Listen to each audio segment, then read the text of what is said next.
Hey everybody, Mike Nelson, CEO, Efficient Lending Incorporated, coming to you today with a topic I just love talking about, investment properties. 5 things to consider when you're looking at financing an investment property. And look, I'm just telling you, I know interest rates have gone up, I know the market dynamics have changed, but look, in Q4 of this year, probably first part of next year, investment properties are going to start to look really attractive. Why? Well, inventory's coming back, and so sellers are negotiating better terms. And also, in terms of recession, the Fed usually lowers the Fed funds rates, which does translate into lower interest rates as well, most of the time, at least it has historically.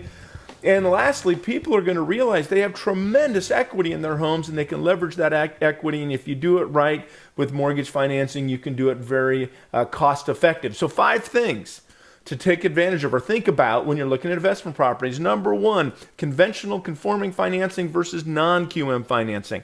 Both of these options have great upside to them. They also have some downside, so you got to think through which financing tool you want to use. For example, non-QM is great for investors, and it's great for self-employed borrowers that don't have a lot of income to report. So conventional versus non-QM, you should think it through. Number 2, down payment. How much? How do you get that down payment? Is it cash out refinance? Are there other strategies? And then how much should you put down?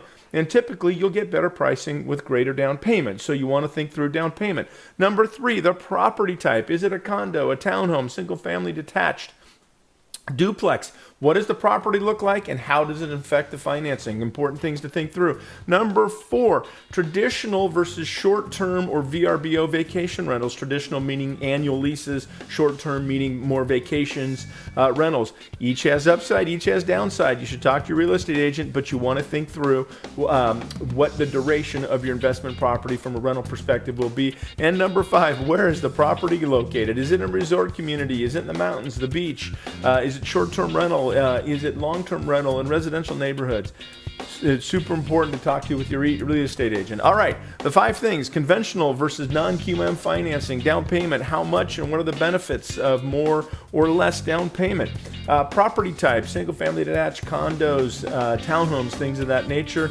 And traditional, number 4, traditional versus short-term, and number 5, where is the property located? All right, those are my 5 topics. Thanks so much for checking out my content. Would love to talk about this in greater detail with you. Call me, email, text, anytime.